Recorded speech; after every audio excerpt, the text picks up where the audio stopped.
Welcome everyone, whoever is joining. We are just waiting for a couple of minutes for us to go live on YouTube and then we'll get started with today's discussions.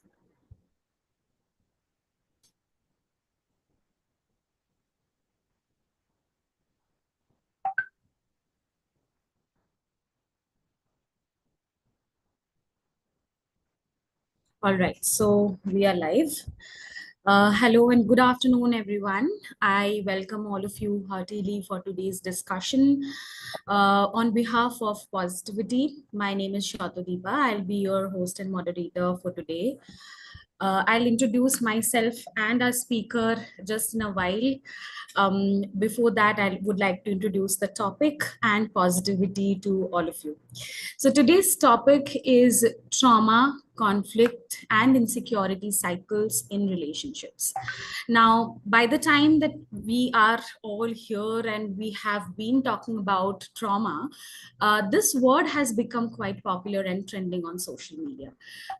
We who are regular visitors and digital natives of social media, we are quite aware of why this word is trending, because of late a lot of content is being published, it's being talked about, a lot of reels we are getting, a lot of good resources and materials also, that extreme form of emotional neglect or emotional abuse leads to something which is coined as trauma. Now, often it can be overt, which we can recognize through different emotional patterns, what we feel, how we feel. But often it can be very covert as well. Sometimes we don't recognize, but we just look at it as some patterns of behavior. That's why we are here today, to understand more about what is trauma and how it reflects, especially in the context of relationship. Because when we go through a traumatic experience as a child, we might think that, okay, it was in the past. Now I'm a fully functional adult. I have supportive relationships in my life. And now, why is it supposed to be something which needs to show up, or whether it is showing up or not? I don't know. But the relationships that we have in our lives are extremely precious, and we would not want them to be affected because of something that I might not have healed from. So to gain more insight on that, to go further deeper into more coping mechanisms, that what can we do about it when we see that we are going through something like that, we will learn more from Ms. Riddhi, our speaker today, and we will have a deeper conversation about whatever that we can learn and take back home from this. Okay, so let me pull up the slides and I'll get started with introducing positivity to all of you.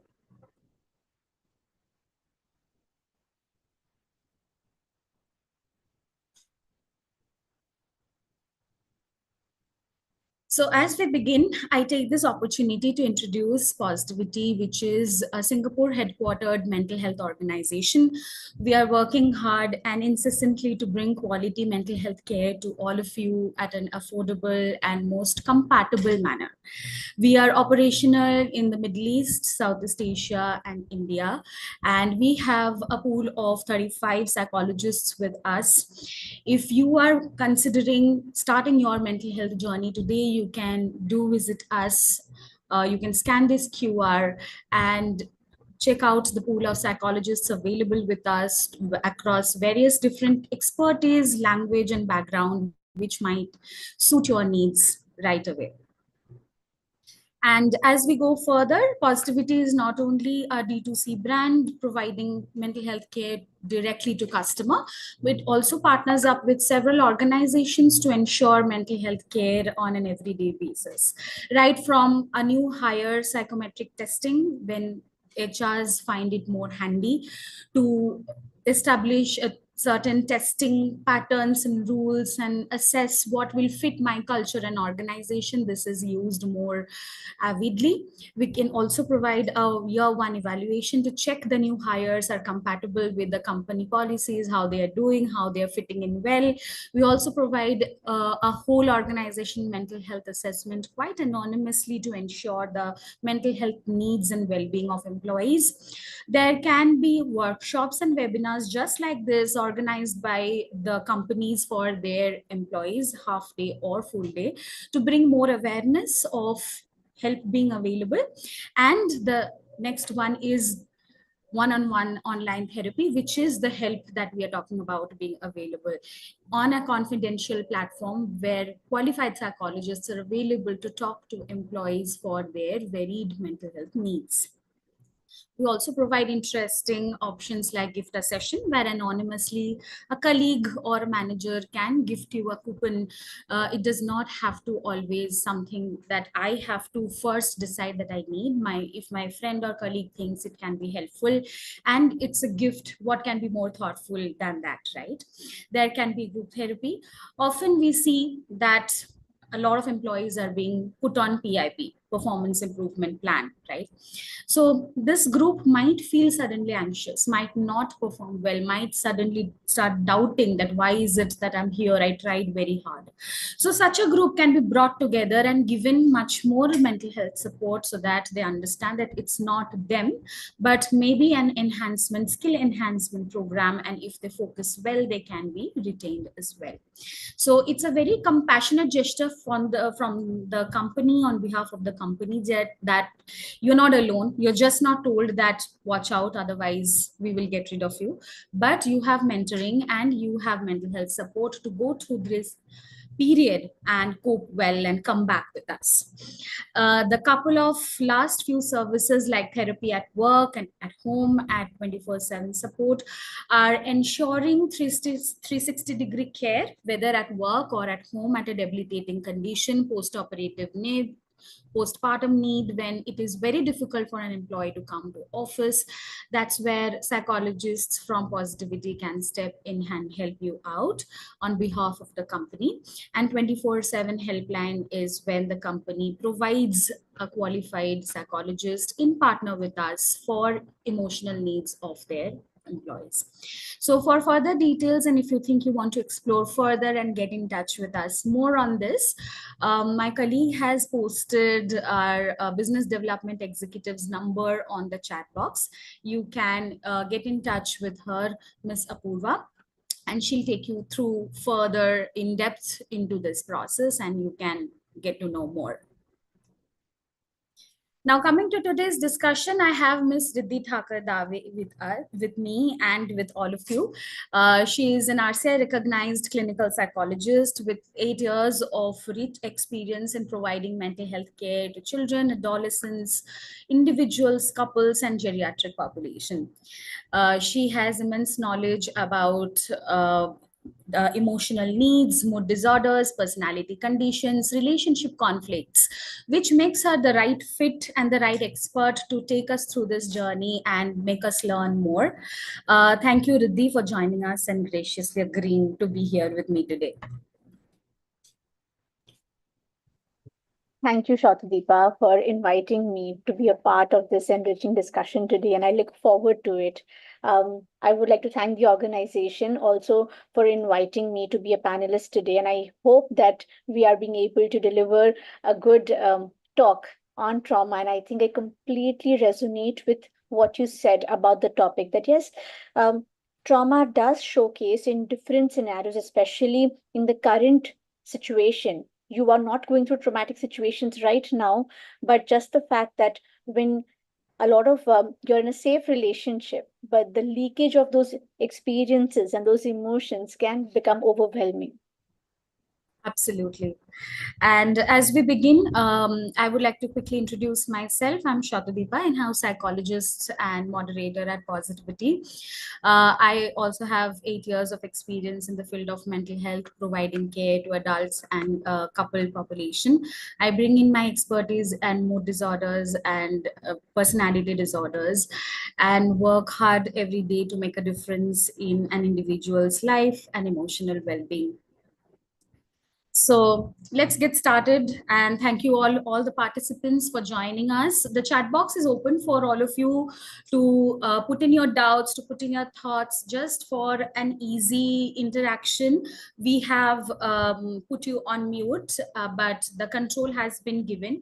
Or if it's not given, Palak shall request you to give them the control of the audio. If you want to unmute yourself and ask us anything, or drop any doubts, or share any experience, please feel free to do. All right. So, what is trauma in relationship? Trauma in relationship means that past painful experiences affect how you think, feel, and behave with your partner in the present. So, as I was mentioning, that if as a child I have gone through very distressing emotional experience with my primary caregiver, it could be my parents, it could be the immediate caregivers with whom I was growing up as a child, and there were constant chaos back at home. I was living in constant fear that suddenly there can be an emotional escalation, or I might feel a certain way, or I might be in a lot of pain, but not a lot of healing, not a lot of compassion or availability of emotion would be there to make me come out of it. In that case, I would not know, but just learned to deal with it and keep it to myself and grow up that way, and may carry those wounds as an adult as well. Now, where does it go? Does it disappear? Maybe not. It resides in the unconscious psyche, in the body. It may come up in triggered situation, in highly stressful situation, or in the relationships that we navigate right now. So if I have a fight, or if I have a showdown with a colleague in the office, if I get treated unfairly in any relationship, be it personal or professional, those may be triggered. If I have felt unheard and unseen for a really long time as a child, any small or big hit and misses from my partner can make me feel like, oh, I'm not important for my partner. He's doing this because I'm not important. And I want more and more security from my partner, but he might be confused that what's happening. I am doing enough to assure you, but I might need more evidence of that assurance every day. So if this is a need which is mine and I don't take care of it, maybe my partner is not equipped to always respond to the same. And that's what we are going to discuss and learn more in today's discussion. So, as I told, how does it show up? It shows up every day in small things. Sometimes we might feel it inside and not react. Sometimes we might end up reacting. I might feel unsafe. Suddenly, my heartbeats can go high. I can freeze. Maybe there's a showdown at work. I'm freezing. I'm being asked a lot of questions. Why did this happen? Why didn't you not? Why didn't you inform us? How could you miss on this? A lot of questions, right? I'm being cornered, but my body is freezing. I know exactly what happened. I may have a good explanation to this. Maybe it's not even my fault. Maybe the team kind of didn't have it ready on time, but I am being cornered. At that time, I'm not being able to make myself feel safe or come up with something which will help the other person understand and I will communicate better. That's not happening. So that's when we know that it's not just once, it's a consistent pattern. It's happening every day or quite often at different places, right? So it's just one or two examples that I mentioned. Riddhi, what do you think? Is it just these, or there are uncommon patterns as well that you might have noticed or people might have talked about in your office? How have you witnessed this?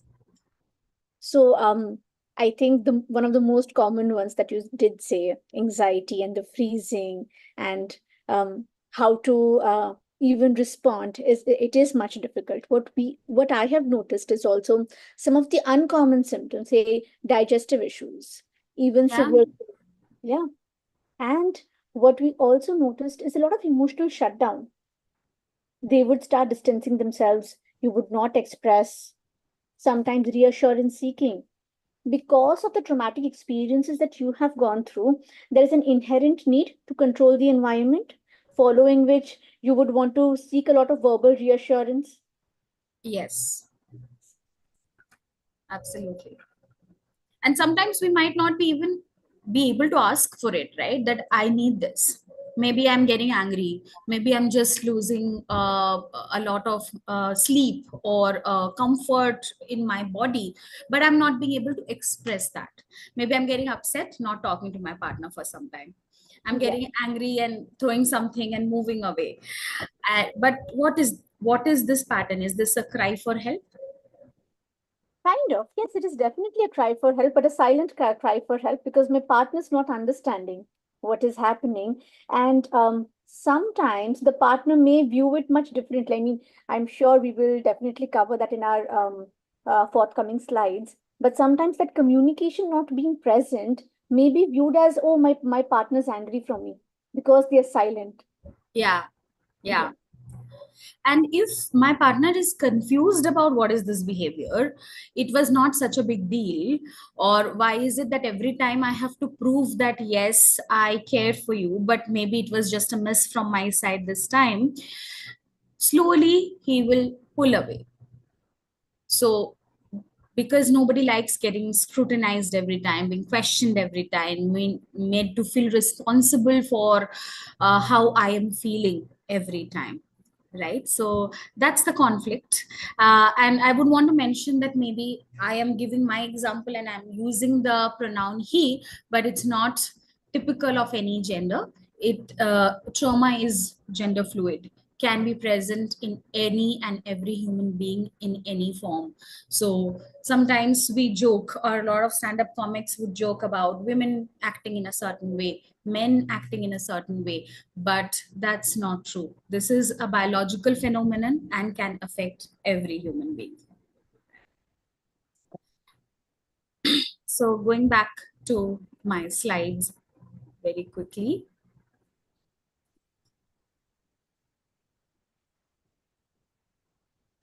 as I was saying that, it can happen to every human being.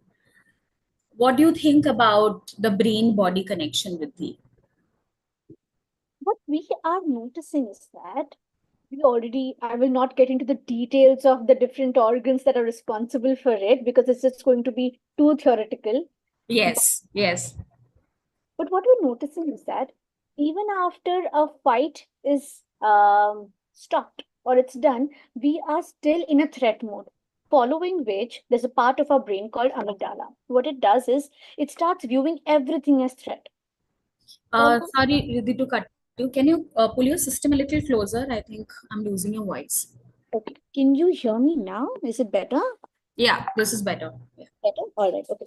So what I was mentioning is that one part of our brain called the amygdala, it is responsible for reviewing the emotions and the threat. Now, what it does is that it starts getting activated, and every other response, every it starts scanning for threat. So what may not be threat is also viewed as threat. Absolutely. So something very small, my brain can detect is it as a survival threat, as it's something which is very unsafe for me. Yes, it goes into an overdrive mode. Even while you may be still, you might still be having a racing heart.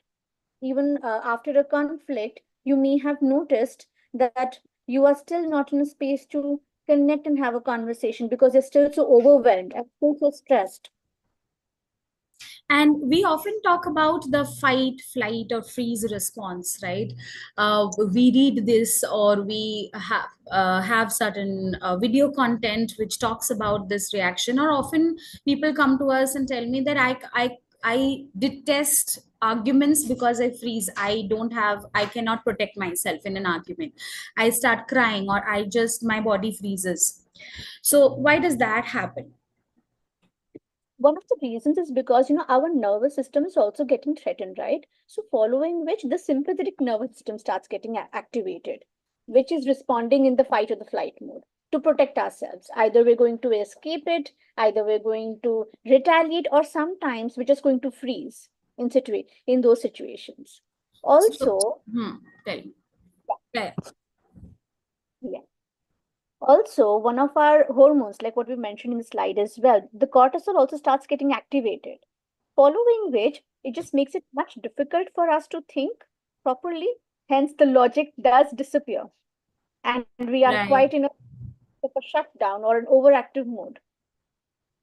Absolutely. So if I have to summarize the slide in very layman's term, it is the fight, flight, or freeze response is our nervous system trying to protect us, either by fighting, which is maybe aggressive or a temper tantrum or a showdown, flight by avoiding it or running away from it or shutting down, freezing, just not knowing what to do.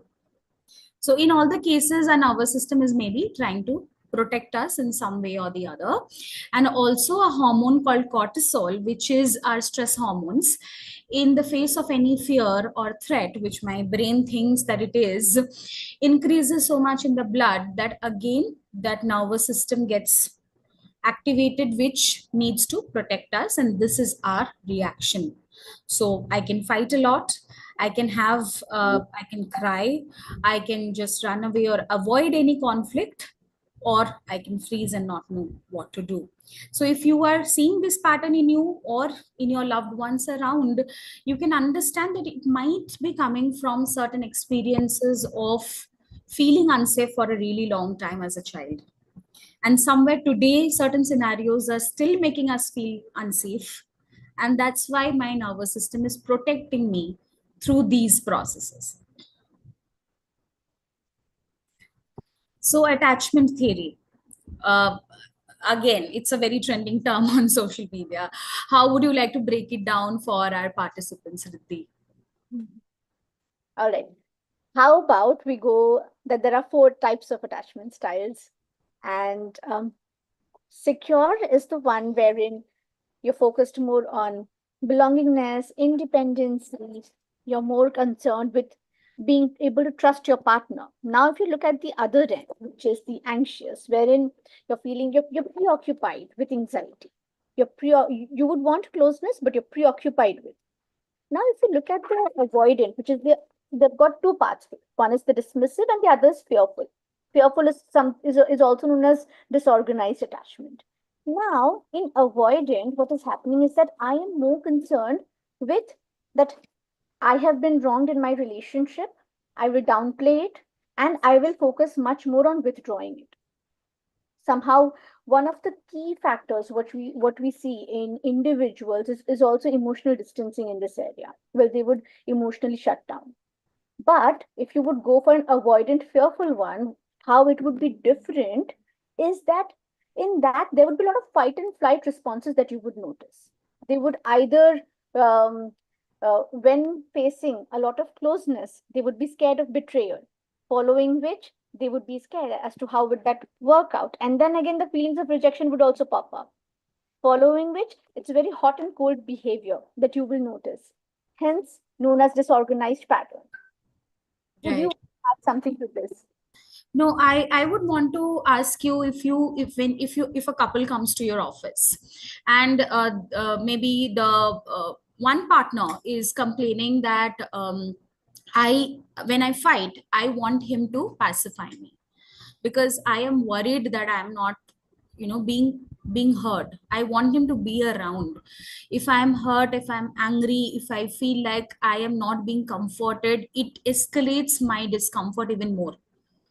But he goes to another room and shuts down, or she goes to another room and shuts the door, and the other partner is saying that, ma'am, if I am angry, so we both have fought, both of us are angry, so if I'm angry, how can I console, pacify my partner at that time? I'm also hurt, and I have seen that no matter what I try to tell, he or she gets more upset. So what kind of attachment are these two partners showing? So one of them is definitely showing the anxious pattern, anxious attachment style. The one who's wanting a lot of closeness and is wanting a lot of comfort from the partner. But the other one is showing the avoidant dismissive one. And this is quite common that we will see in with individuals. Rather, this pattern is quite common. One is uh, pursuer who would want to pursue the relationship, while the other would want to withdraw. That no, Right. I would want some time off, and then we can have that conversation. But by the time the other partner has already thought so much about the relationship that they're already so overwhelmed that they would want to be calmed down by the partner. Yes. And then the emotional reactivity and the sensitivity starts increasing. Right. And typically this partner who needs more reassurance would talk about that I am so invested in the relationship, right? In my anger also, I am not ready to leave the room. I still want to sort it out. I still keep asking questions. I still want to not go to bed without sorting it out. So that means I care more. I can't live without the other person, and I can't focus on anything else but to just sort this out. But I see my partner who has already gotten to the other room is maybe listening to music or has fallen asleep without talking about it, without sorting it out. That means he or she can live without me, and they don't care as much the way I do about the relationship.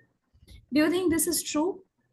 Not really. You because we are measuring the relationship and the behavior on terms of quantifying it rather. How much is my partner available for me at this very moment? My partner should not get any other time, but should be available, and we should be. They are working with the principle that if we're having conflict, we got to resolve this right now. And if Yeah. solving this right now, then it means that you are not as much vested as I am because I'm moving towards repair. I'm moving towards resolution. Where are you? Correct, correct.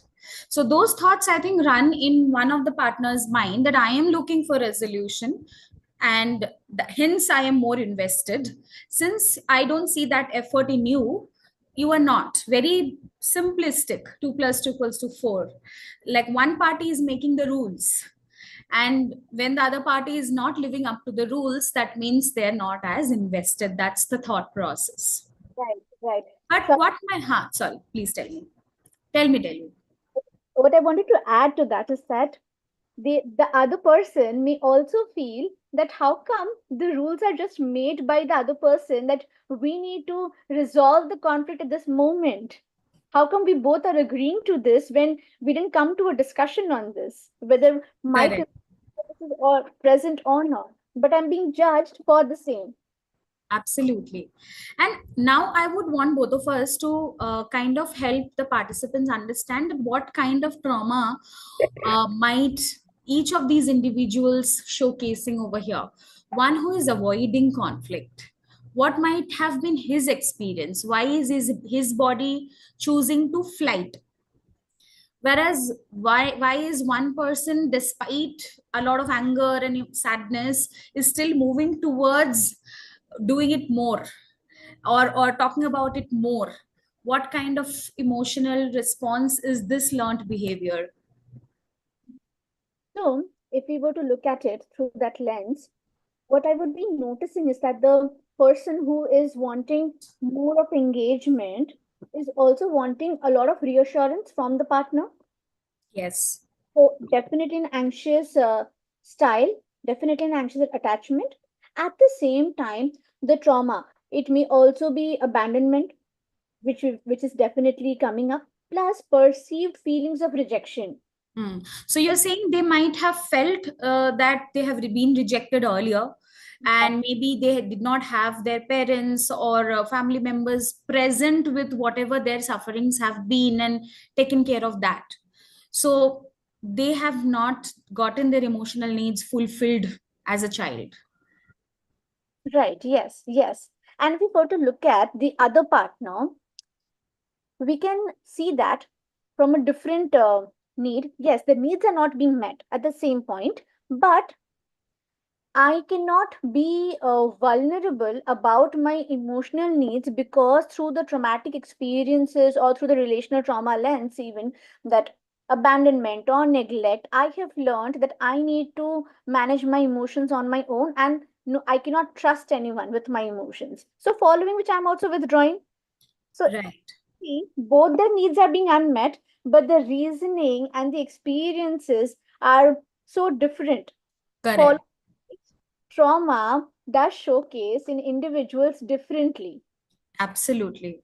So one person, so both of these kids have not gotten their emotional needs fulfilled. Maybe parents used to fight at home. Maybe they didn't gel well, or they were so busy making their needs met, that they were not always present with what the kids needed.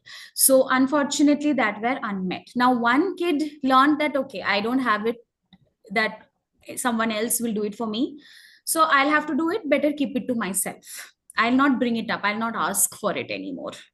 And also at the same time, I'm not comfortable with fights because I have grown up with it, I don't want to look more forward to fights, so I don't know how to navigate through fights.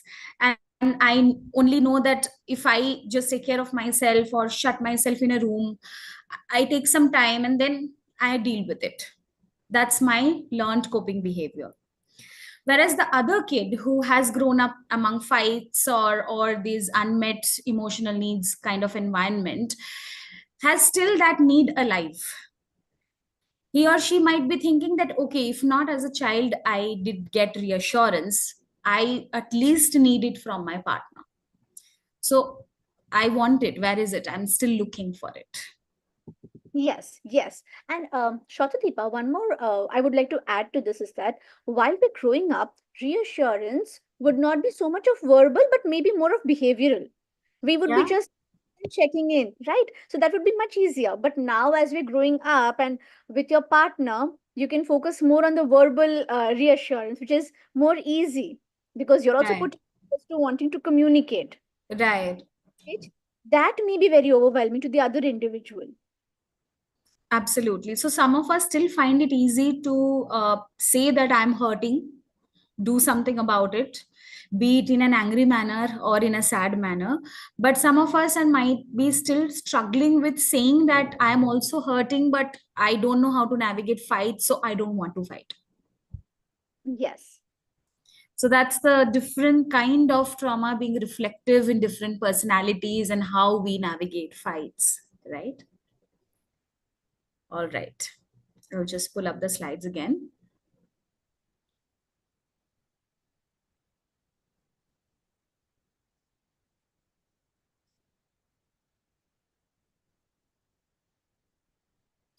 So we have a quick poll for our audience. Okay, just a second. I have to quickly re-log in into the software that helps us to project the quiz. Can you just allow me a minute? Riddhi, why don't you talk about maybe an example or a case while I quickly get this done for our participants? Sure, sure. I was thinking, why don't I make it more easy to understand trauma, since we're talking about that topic. Absolutely. Right? Think of it in this way that trauma would be like in having an ancient, invisible landmine peeled in your house. Okay. So while you're growing up in your past experiences, what you would notice is that your childhood or say in relationships, both any of the areas where you were supposed to feel safe. Now, in that living room, you started learning from your experiences that the room is mind, and now walking too fast, trusting too easily, or will result in becoming danger. Boom, explosions will happen. So you start walking on eggshells. You start being hypervigilant. You scan the environment minutely for threats. You start also noticing that intimacy may also be danger. Cut to the current reality, you are now in a relationship in which your partner is also wanting to be open with you in a new space, in a new home. But that doesn't have that landmine. But what you are doing now is your brain and body is operating from a space that is still in that previous landmine, in that house. Following which, this is how therapy is supposed is workable and is helping in understanding those triggers and those patterns. You start to navigate through the different landmines that you can see around, and then you start to tread carefully, being more acknowledging the presence of those trigger points for yourself. I think very meaningful analogy over there. Definitely helps anyone to understand trauma and the reactions better. Any questions that we can take at this point? Whoever is present with us. So while you are thinking that should you ask or not, take a couple of minutes and try to participate in this particular quiz that we have for you. So the question is, research suggests unresolved trauma can increase emotional reactivity in relationships. Which issue do you think is reported most commonly? Overthinking patterns, actions, fear of abandonment, difficulty trusting, conflict escalation during arguments. Which of these are the most reflective of whether you have gone through something which is traumatic or not? Whoever is there logged in from your laptops, you can just directly click on the options that are popping up on your screen. People who are logging in from their phones, I think you can either scan the QR which is visible on your mobile screens, or you can also click on the link that we are posting on the chat box. Palaksh, can we also post the link on the chat box for them? Yes, I'm already posted. It's there? Okay. Yes.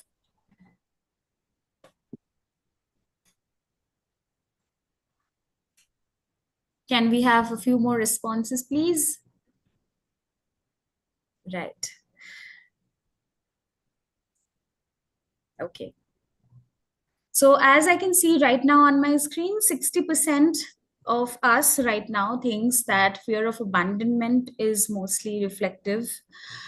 20% of us thinks overthinking partner's action, and 20% thinks conflict escalation during arguments. Any thoughts, Riddhi, on this? Like in this small cohort, how things are reflective? I mean, all of these are correct and all of these are happening. Uh, what do you think about this? I fairly agree with the results that so all of them are the issues that you would notice when unresolved trauma would come in relationships, or you would see the patterns of this. But the fear Mm-hmm. element is quite heightened because if you see, if you were supposed to look at the theoretical understanding also, you will notice that the neglect, the abuse, the emotional harm, even the abandonment are one of the most common reasons that you will see in relationships, especially in relationships, that they would come across that, I'm feeling very rejected. I'm not sure as to how this relationship will work for me. Not just with my romantic relationships, but also with my parental relationships, with my familial relationships as well. Yeah, and happen within friends also, right? Like, I might feel a certain way, but I might not talk about it because I fear that I might lose them. So many people they talk about this in therapy, right? That I can't say no. I can't draw a boundary, even if I have a very important task coming up. If they ask me, can I join in? I just do that because what if they get upset and what if I don't have them tomorrow? I'm very scared of loneliness. So, this fear of abandonment coming from a place of not having someone show up for me every time I needed someone continues in our adult relationships. So we'll talk about how to navigate that fear. Yes. Let's take the question that we have in the chat box. Can fear of abandonment influence workplace performance and professional relationships? Hmm. Would you like to respond, Riddhi? Yes. All right. So, the fear of abandonment can definitely have a lot of impact onto your workplace performance because uh, you're not feeling very secure as an individual. It's just not the abandonment, but it's also the insecurity that's coming up for you. Following which, when this does start, when this does show up for you, you will notice that your workplace interest, satisfaction would also go down. You would not be very much enjoying your workplace work, conferences, or even the tasks that are given to you. And in the relationships, there would be a need for validation and acknowledgement also being showcased as low self confidence too. You might be feeling that I'm going to be able to answer. I should speak up in, say, one of the seminars, for example, or even in one of those office. Meetings. Yeah, I'm going to speak up. But then what happens is you immediately start feeling, is this the right decision for me to do? Let me not consider that. No, I'm going to step back. That does, along with loneliness, just not fear of abandonment, but loneliness also has a big role to play in this scenario. Right. So often when a kid grows up feeling lonely, that nobody really understands me or shows up to take care of my wounds, I start accommodating and people pleasing to a great extent. That unless I really do something which helps them, they will not be present with me because no one has showed it to me that they're just present unconditionally. So I am learning this rule that as long as I please them, they are there for me. The moment I don't, they might not be, and I know the pain of being alone because I have experienced that, so I don't want that again. And this cycle continues that okay, you work, can you pull extra hours after work? I don't want to, but I say yes. Can you do this on my behalf on a weekend? I don't want to, but I say yes. So it can go against me in the workplace. I might end up working more, be burnt out, not feel seen also at the end of the day, despite working so much. Right. I hope, Indira, that answers your questions. Let us know.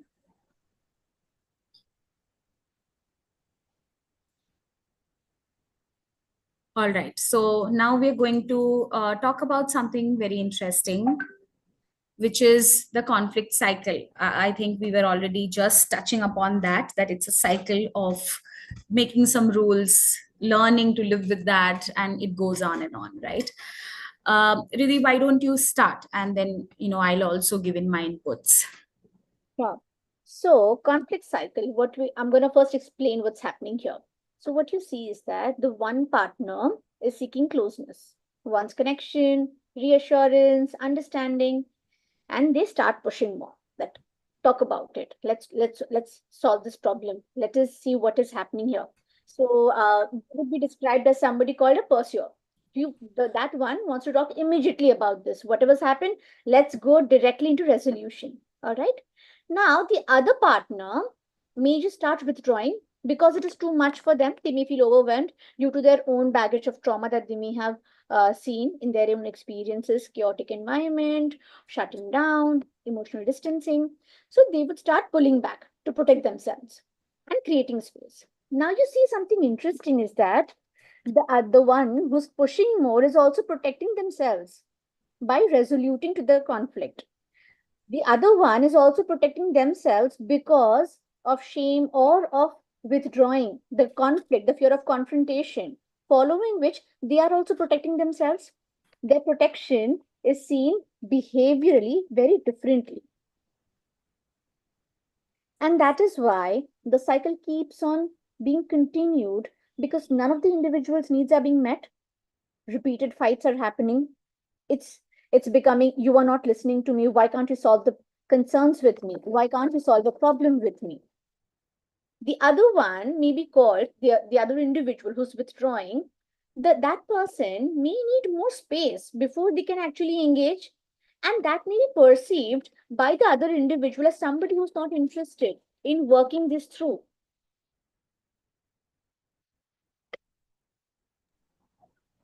Deepa, would you want to add something? Yes. Yeah.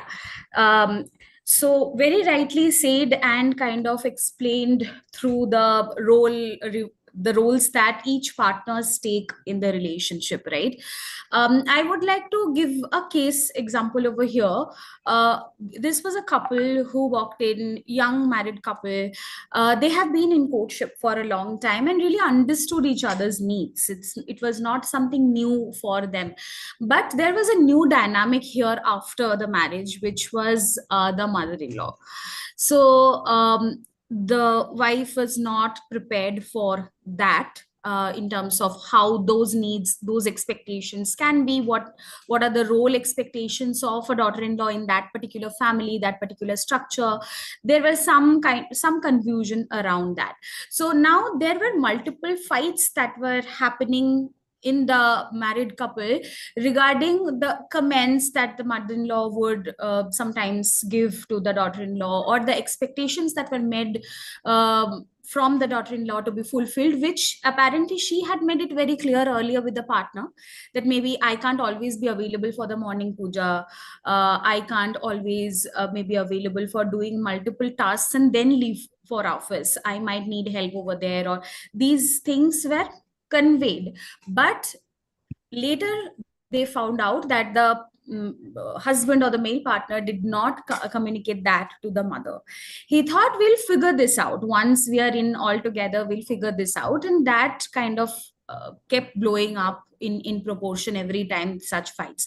Now they were thinking that these were small things situationally, but we are not being able to solve this, because for the husband it were small things, situational things.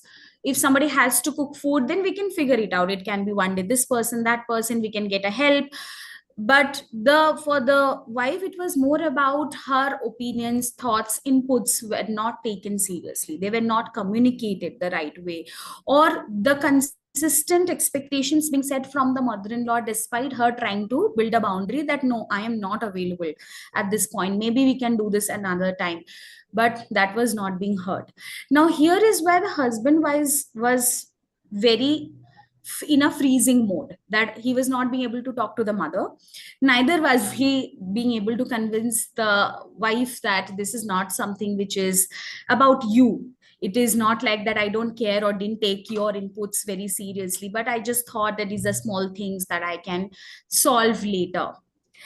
When we got deeper into the conversation, we understood that the husband is very scared of bringing up any demands to the mother, because as a child he has seen consistent dismissive patterns. Every time he has asked for something or given his opinions, he has been met with a lot of criticism, dismissal, and rejection. So he has always felt very misunderstood, and he has uh, recognized and visualized his mother to be somebody who doesn't understand anything. It's either her way or the highway. So everyone else in the family kind of learned to live with it. Both the brothers, the husband had a elder brother, both the brothers and their father learned to live with it. But this time, somewhere silently, he was also maybe expecting his partner to kind of live with it, because he thought that we could survive this, we coped with it, maybe she can also do it. But she, on the other hand, came from a very communicative family where there was a lot of communication which were happening, and people were maybe listening or problem solving and drawing boundaries. So those were the major conflicts which went on in a circle, but it was not being able to be solved between the couples, because no right communication of exactly what my emotional needs are. Why can't I tell this to the mother?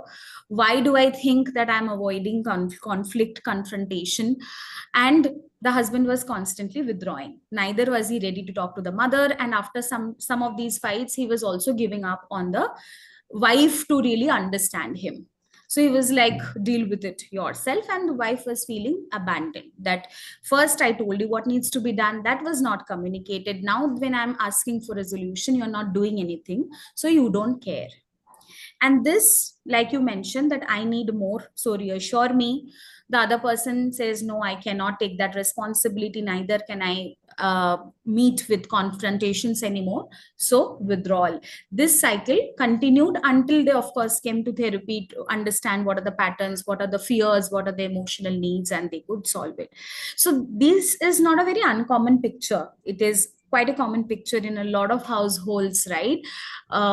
So this can be showing up with us, with our family members, friends. If that's happening, it's important to understand that if someone is not doing something or is doing something repeatedly, there has to be a reason behind that, and most of these are emotional reasons. So instead of constantly saying what you should do, if we ask what's stopping you from doing this, it's just us, let's make this a safe space, let's understand what is stopping us, or if I am doing something repeatedly, what's pushing me to do it, then we can make those conversations happen in a safe place, and both the partners can feel like I am heard no matter what, so let me try talking about it. I think I took a lot of time with this. I'm so sorry. We'll go to the next slide. I think that Anything? is a wonderful example, and I think a much needed one, especially in our societal setup, especially in the Asian collectivistic culture. It's quite common to see a lot of family members also being involved into the decision making as with subunits of family, right? So, Absolutely. so I think it's a very relevant example. Right. So, as we were talking about, that we have to make a safe space for communication, conversation, we have to listen to the silent emotional needs behind all of the fights. That's what brings us to the next slide, which is communication pattern. Why don't you take this up with you? Hmm. So, in a healthy communication, what you're going to notice is that both the individuals would be more listening to, have conversations, wanting to understand the other person's emotional needs and wants with a sense of openness, curiosity, and wanting to support each other. In an avoidant pattern, what you would see is that the other person would just shut themselves away. I don't want to talk about it. I'm going to deny that this problem even exists. In a critical pattern, what you would notice is that whenever giving any feedback, for example, you didn't do the dishes, and that problem just keeps coming up in a lot of more conflicting couples and in problem areas. So at that moment, when mentioning that, oh, you didn't do the dishes, but what's happening? Oh, you are not listening to me.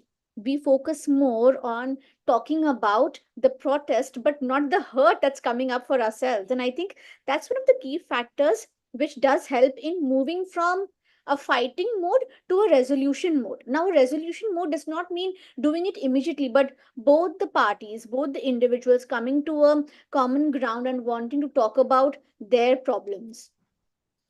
So Absolutely. yeah. So going back to that, that going back to the basic rule, understand first and solve later. Problem solving comes secondary, because then we are creating a space for a lot of more emotional needs.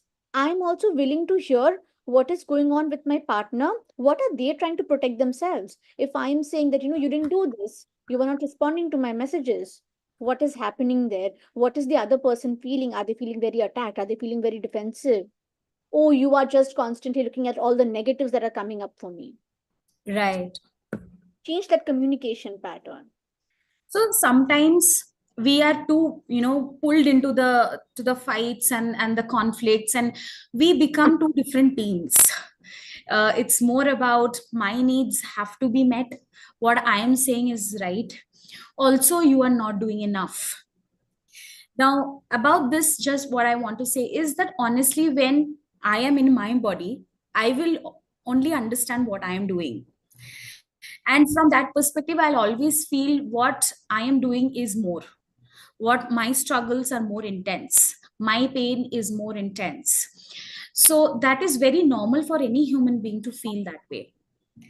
But later, once the fight has subsided and the somatic signs like heartbeats have come down, breathing has come down, the irritation of unfairness has come down, can we reflect a little bit more about the fact that we are fighting, we are trying to solve a problem? What does it talk about our intention?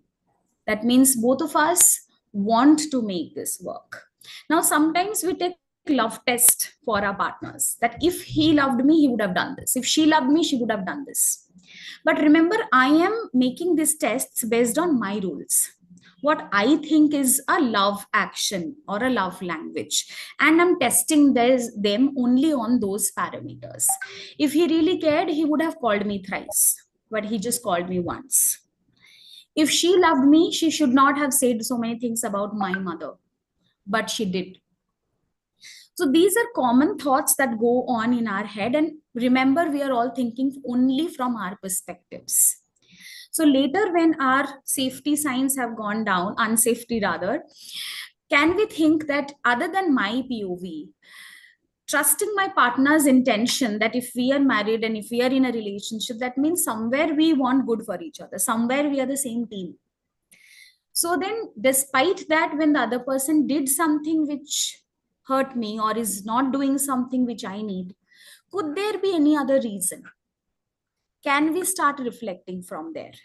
And if we do, we can be more curious, like how you were saying, Riti, that we can be more curious. We can be more of an observer, learner, listener, rather than just the fighter as one party, that this is my party and I want to establish my needs, and because they're valid. Yes, those needs are valid.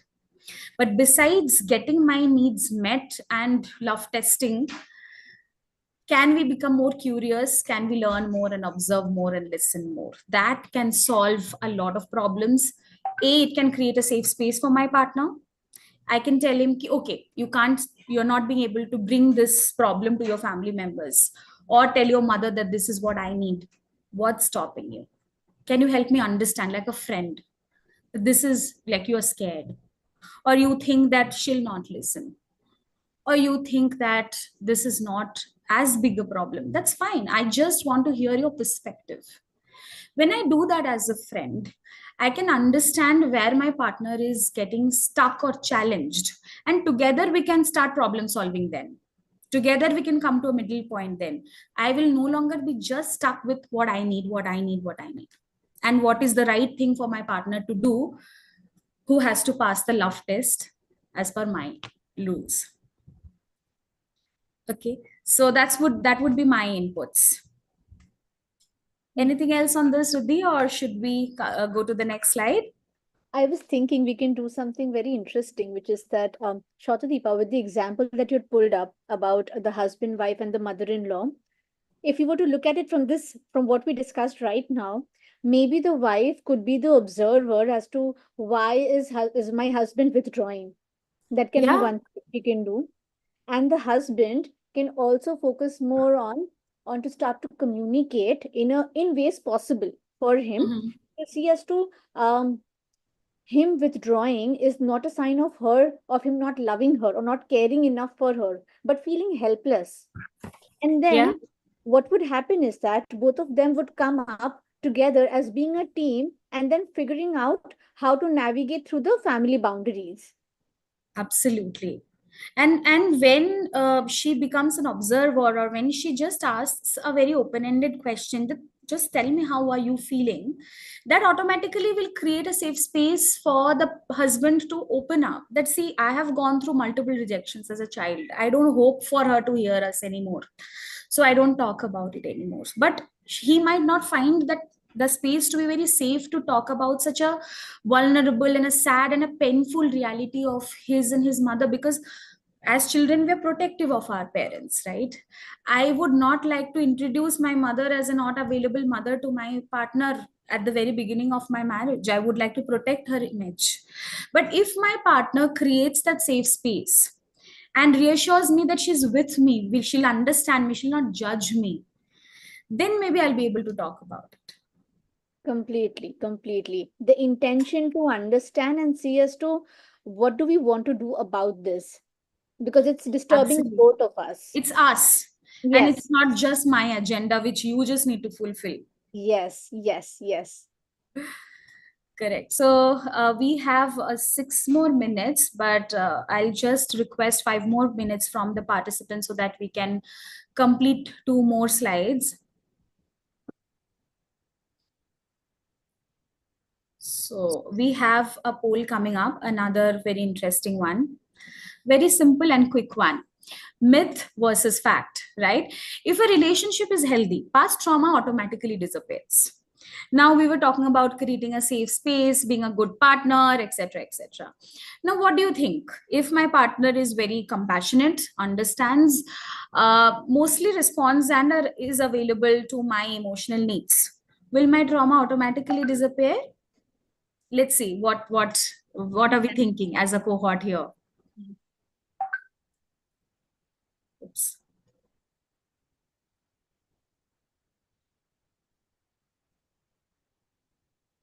So option 1 is myth, option 2 is fact.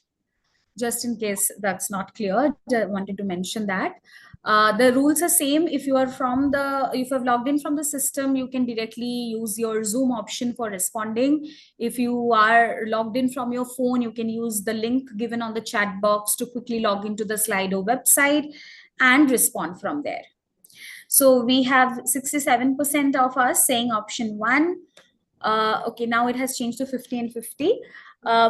So anyway, yeah, apparently looking at it, it may look like, and mostly people think, and I would take the slight risk of taking the liberty of saying women often think that if I find an emotionally available partner, my wounds will just disappear and it will heal.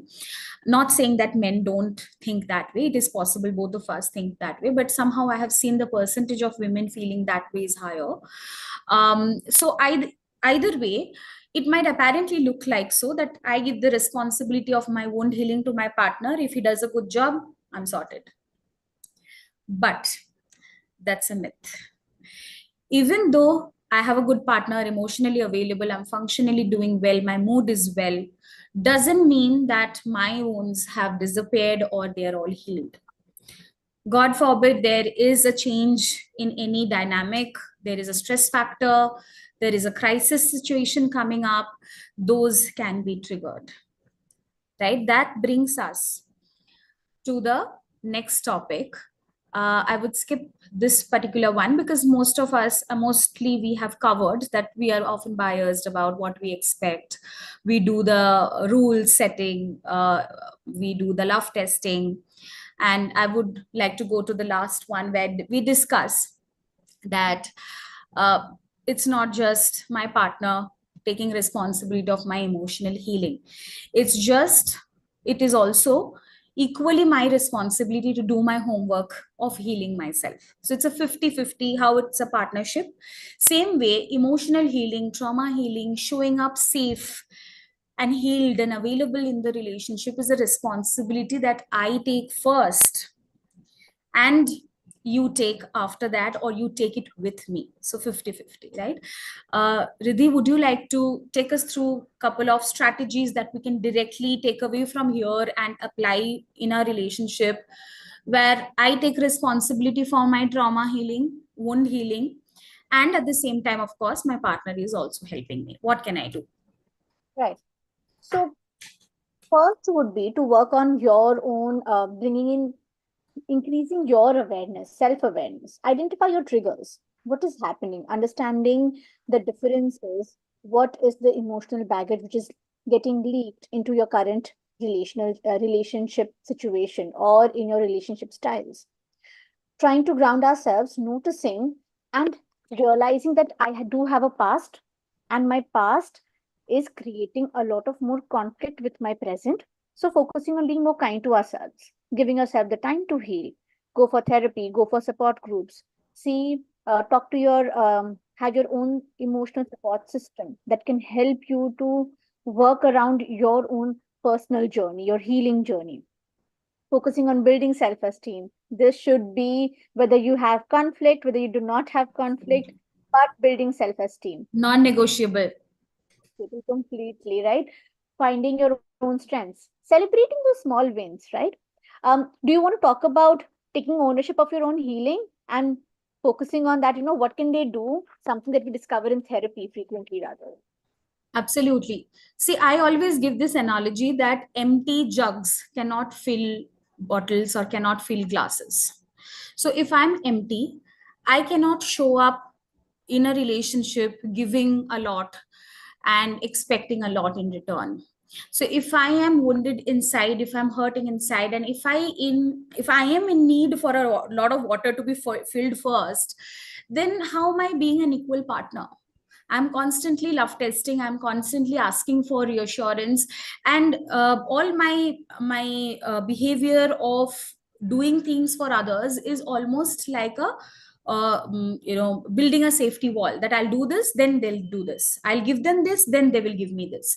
So I'm constantly trying to build a condition that if I give, then you also have to give it to me, and if you don't, and if you fail there, then I will react, not purposefully, but that is just a unconscious reaction that's coming up. So that is why the 50% ownership of self-healing is a must. Self-reflections, noticing your patterns, what triggers you, what makes you upset. Do you constantly ask for reassurance? Do you ask this a very simple question: do you love me?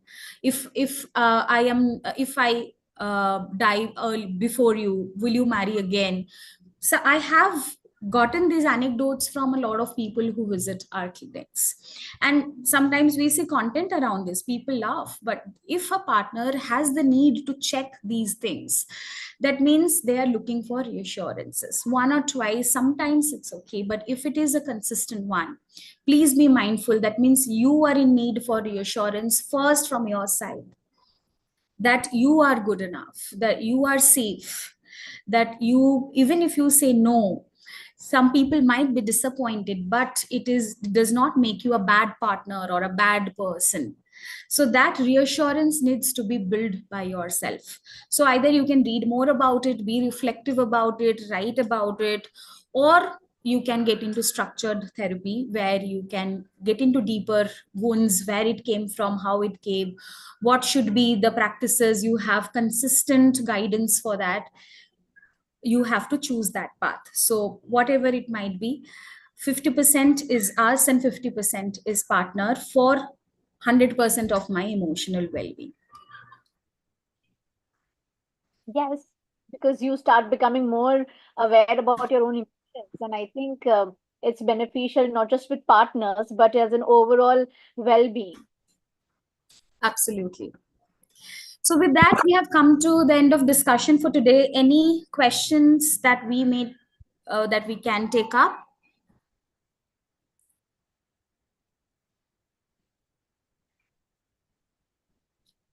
Any thoughts that you might have for us? Any comments that you would like to leave for us? Riddhi, how was your experience joining us and sharing 1 hour with us, talking about something relevant? Thank you again. I would like to thank Shotadipa and the organization for having me here. And I had a wonderful time. And I hope that we were able to give fresher perspectives and insights and create more takeaways that will help them to create a more meaningful personal journey for themselves. And again, thank you for having me here. I really enjoyed the thought-provoking discussions that we did today. Awesome. So also to tell you and my participants and whoever is watching us on YouTube that we are having an upcoming webinar just the next Saturday, same time. It's called The Body Remembers. Like a bit of it we touched upon today, that trauma is something which we feel in the body also. We might freeze, we might feel like my heartbeats are increasing, we might constantly check my emails before sending them to anyone. Why is my body reacting this way? Because it remembers certain signs of trauma that we have experienced in the past. So we will take a look at it from the somatic perspective, which means the bodily perspective, how it happens, how it unfolds, what can we do about it, how to identify them. I'm very sure that it's going to be an engaging conversation again. So here is a quick QR. You can scan this and register for the next one, and even more, a few upcoming webinars are already listed on our website, so you can visit that and sign up for more such engaging, thought-provoking conversations and discussions. Having said that, we are also present on social media, LinkedIn, Instagram, everywhere. You can watch this recap, take away certain important aspects as notes. If you want to do that, you can visit YouTube and you will find this discussion recorded right there, and give us a follow. So thank you so much for being with us today. It was great. Thank you, Indira, for your kind words of appreciation. All right. Have a great weekend, everyone. Bye-bye. Bye-bye. Thank you.